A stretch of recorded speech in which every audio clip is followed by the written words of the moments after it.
संबल देता सामना है, करती रही, आगे बढ़ने के लिए प्रेरित करता है। और उन्होंने भी पीछे मुड़ करके नहीं देखा। आपदाएं आती रही, चुनौती का सामना करती रही, उनका मुकाबला करती रही, लेकिन कभी चुनौती से प्लान नहीं की, चुनौती से भागी नहीं। याद करिए 1725 से 1795 व्यवस्था की नींव भी रखी, किसान के लिए भी, नौजवान के लिए भी, कारीगर के लिए भी, हस्तशिल्पियों के लिए भी, महिला सशक्तिकरण के लिए भी, और भारत की आध्यात्मिक और सांस्कृतिक विरासत को संरक्षण करने के लिए उत्तर से दक्षिण तक, पूरब से पश्चिम तक बृहत्तर भारत को एक भारत श्रेष्ठ भारत में जोड़ने का काम आज से 250 वर्ष पहले प्रारंभ कर दिया था। आप याद करिए, औरंगजेब जैसे क्रूर और बर्बर शासन के समय में भारत के मंदिर जो तोड़े गए थे,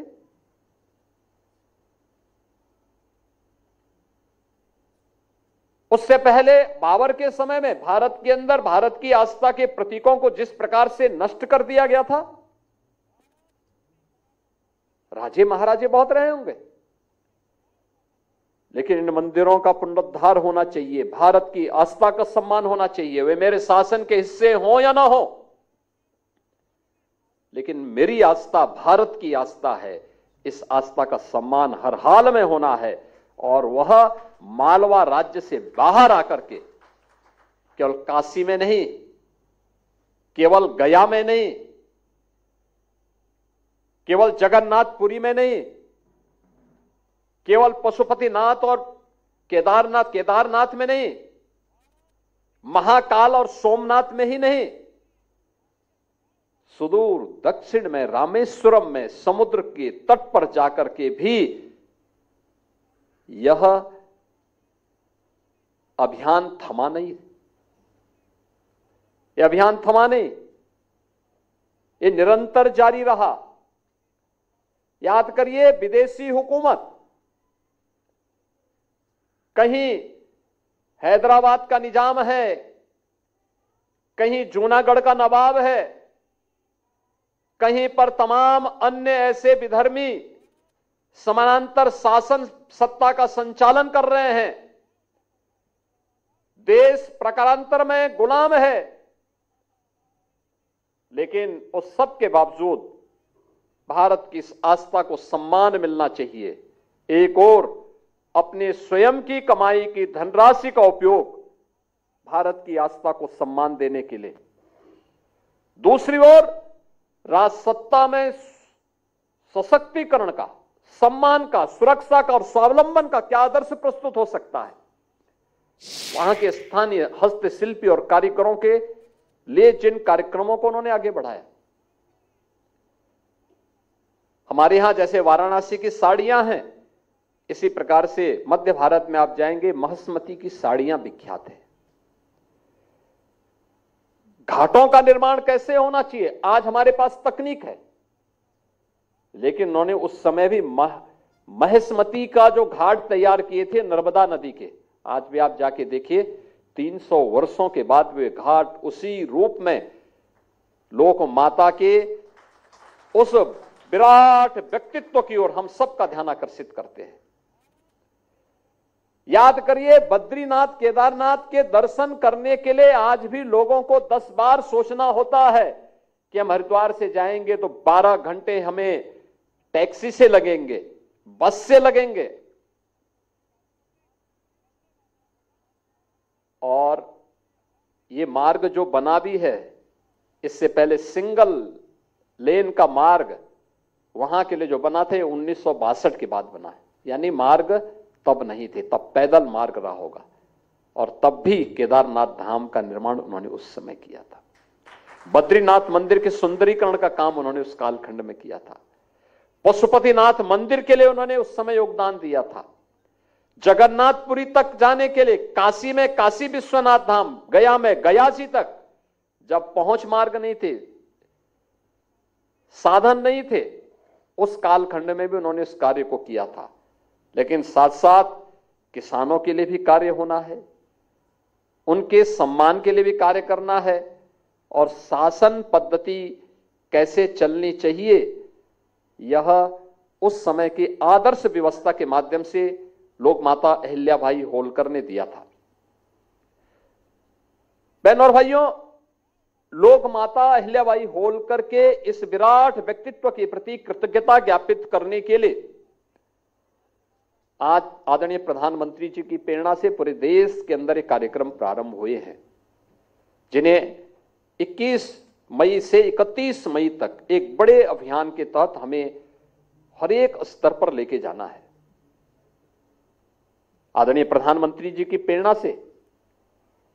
लोक माता अहिल्याबाई होलकर के ही उस प्रेरणादायी व्यक्तित्व का परिणाम है कि आज हम महिला सशक्तिकरण के लिए कुछ कर पा रहे हैं। बेटी बचाओ बेटी पढ़ाओ का अभियान हो, मातृ वंदना का अभियान हो, नारी वंदन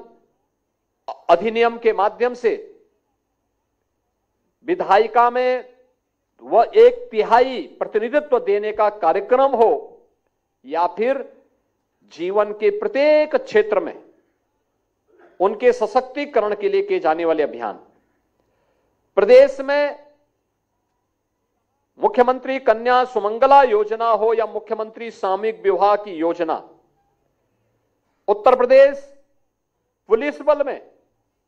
महिलाओं को 20% अनिवार्य आरक्षण की व्यवस्था का कार्यक्रम हो,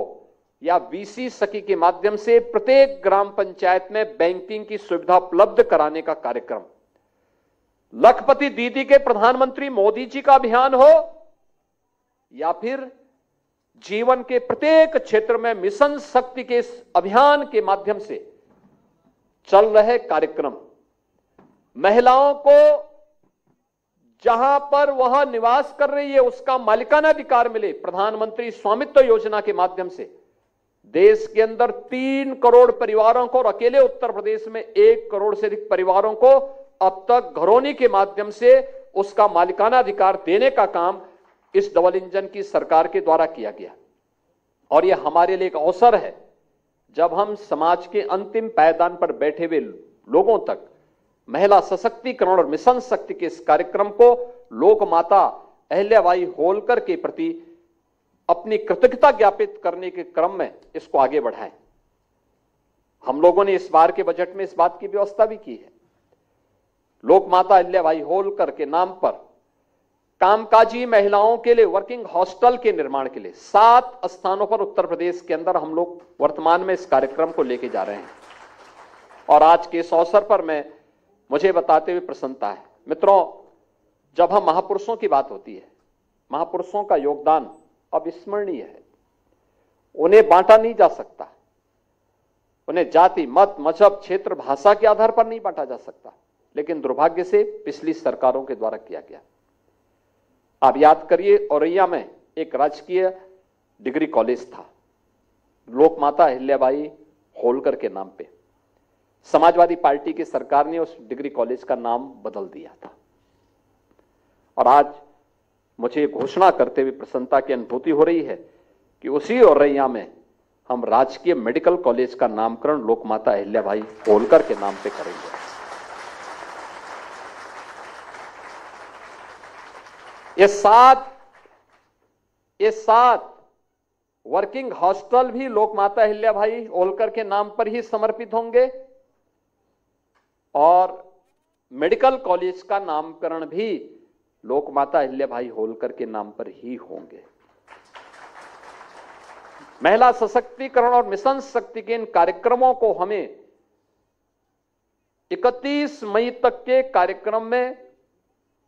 हर एक स्तर पर जाकर के कार्यक्रम को आगे बढ़ाना है। संगठन की योजना रचना भी है, और सरकार के मंत्रीगण भी अपने अपने प्रभारी जनपदों में जाकर जनपद स्तर की बैठक लेकर जनपद स्तर का कार्यक्रम, मंडल स्तर के कार्यक्रम, नगर निकायों के स्तर पर कार्यक्रम, सेक्टर स्तर के कार्यक्रमों की रचना बना करके और गोष्ठियों के माध्यम से अगर हम इन कार्यक्रमों को लेकर के आगे जाएंगे तो लोक माता अहिल्याबाई होलकर का यह व्यक्तित्व और कृतित्व वर्तमान पीढ़ी के लिए एक नई प्रेरणा और एक नया प्रकाश होगा। भारत के अंदर नारी शक्ति ने हर उस वक्त में, संकट के उस दौर में समाज को एक नई दिशा दी है। लोक माता अहिल्याबाई होलकर की प्रेरणा आज से 250-300 वर्ष पहले समाज के लिए एक आदर्श उदाहरण प्रस्तुत कर गई। 1857 की क्रांति की ज्वाला बनी, रणचंडी बनी झांसी की रानी लक्ष्मीबाई। कौन ऐसा भारतीय होगा जो उनके वीरांगना भाव के कारण प्रभावित न होता हो। और ये हमारा सौभाग्य है कि हमारी सरकार को भारत की उन 3 वीरांगना देवियों के नाम पर, जिन्होंने अपने शौर्य और पराक्रम से विदेशी दासता से मुक्ति प्रदान करने के लिए इस कार्यक्रम को आगे बढ़ाया, जिसमें वीरांगना अवंतीबाई, वीरांगना झलकारी भाई और वीरांगना, ये 3 अलग अलग वीरांगनाओं के नाम पर हम लोगों ने उत्तर प्रदेश महिला पीएसी की 3 नई बटालियन का गठन भी उत्तर प्रदेश के अंदर किया है, जिसमें अवंतीबाई जी के नाम पे बदायूं में, झलकारी बाई, वीरांगना झलकारी बाई के नाम पर गोरखपुर में और लखनऊ की भी महिला पीएसी बटालियन का गठन हम लोगों ने एक वीरांगना के नाम पर करते हुए उनके प्रति कृतज्ञता ज्ञापित किया है। मित्रों, यह कार्यक्रम हमारा इसी रूप में अनवरत आगे बढ़ता रहे, इसके लिए हर स्तर पर जाकर के अगले 10 दिन के इस कार्यक्रम को हम बड़े पैमाने पर सफलतापूर्वक आगे बढ़ा करके लोक माता अहिल्याबाई होलकर के त्रिशताब्दी महोत्सव को हम इसी भाव के साथ आगे बढ़ाएंगे। इस विश्वास के साथ मैं आज के इस कार्यक्रम में आप सबकी उपस्थिति के लिए और खास तौर पर इस कार्यक्रम के मुख्य वक्ता के रूप में माननीय श्री शिव प्रकाश जी का जो मार्गदर्शन आज प्राप्त हुआ है, उनका हृदय से मैं आप सभी को धन्यवाद देता हूं, स्वागत करता हूं और विश्वास करता हूं कि हम लोक माता के इन कार्यक्रमों को जन जन तक पहुंचाने का कार्य करेंगे। आप सबके प्रति मेरी शुभकामनाएं हैं। धन्यवाद। जय हिंद। मित्रों, आज का यह कार्यक्रम अपने समापन की ओर है। पार्टी के इस अवसर पर तो लोक